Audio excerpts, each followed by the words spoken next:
I've been thinking a lot about what to talk about in these kinds of videos, and one thing that came to my mind is that I don't think it's always the best thing to potentially hate and despise these quote unquote bad elements about us, about our personality, and so on. So, for example, my fear. This fear that I'm trying to overcome about talking into a camera, of putting myself out there, of fearing that I could potentially say something bad, of standing around looking like an very old fool. But this fear of what people could potentially think of me, I mean, it wouldn't be a problem if it wouldn't hold me off from anything, you know? If it would never activate in any scenario that isn't important to me, then whatever. I might have a lot of other issues that I don't even notice that much because I never encountered them in my pursuit of my goals. But when these kinds of problems stand between me and my goals, they become so apparent and almost feel like an enemy that has to be defeated. An enemy that you learn to hate over time, where you want to do everything that you can to beat it, to get it out of you. And every time you encounter it, you just grow more hateful and despiseful of it, which can be a potentially negative thing to do.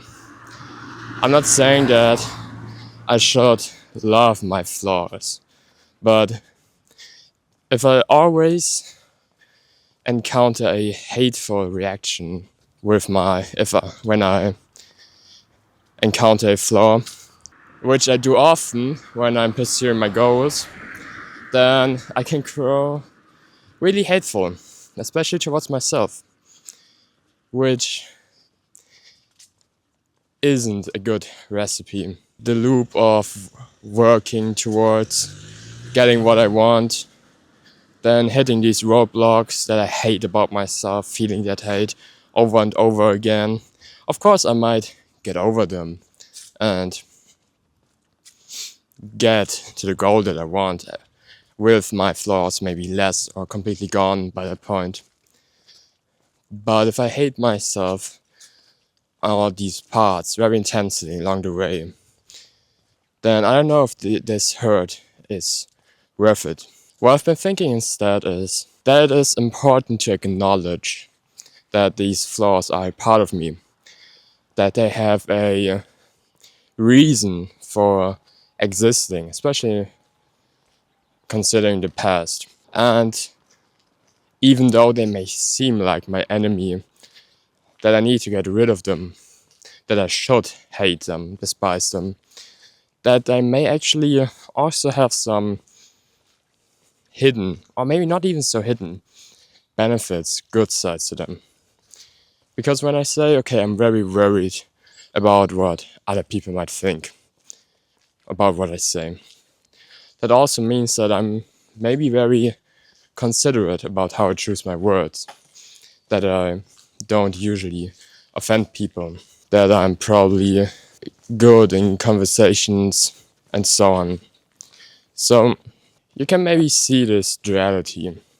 Yes, it is true that I have this fear, but it came from a place where it was necessary to develop that fear in order to get through some kind of hardship I encountered earlier in my life. And going through these hardships gave me a boon and a curse. The boon that I'm able to choose my words very carefully, deliberately, that I'm very good at identifying, thinking about what I should or shouldn't say, in any given moment, which helps me a lot in social situations of potentially befriending people, getting the things I want, building long-term relationships. But it also drags me down in a sense that when I want, to put myself out there, that I'm worrying too much, blocking myself off from that because of the curse that I also got from it. So I don't think it's always these simple black or white that is a good and that's a bad part about you. I think most things all come with trade-offs. And I think in order to get over my fears a bit more healthy, it is important to acknowledge that they are a part of me for a very valid reason, and that they also probably enable some kind of other good thing for me. And I think it's less about trying to eradicate, trying to brutally rip out this kind of bad side of me that might be possible. But it would physically or metaphorically hurt a lot and could potentially cause damage and collateral damage on other areas. I could do a full, frontal shock therapy of going the extreme opposite of just saying super controversial stuff into the camera, uploading that in order to swing the pendulum from way too frightened to say anything to just saying whatever the hell would be the most gruesome and so on.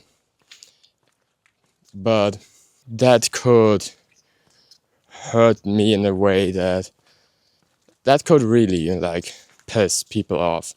And even though I don't want to care as much as what a general quote-unquote person thinks about me, but I still want to keep some of my integrity in a sense that I don't just want to say things for the sake of being controversial, for example.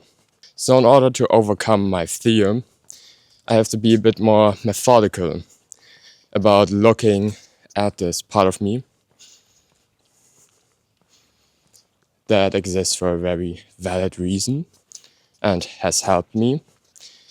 And now I have to reshape it into something new again.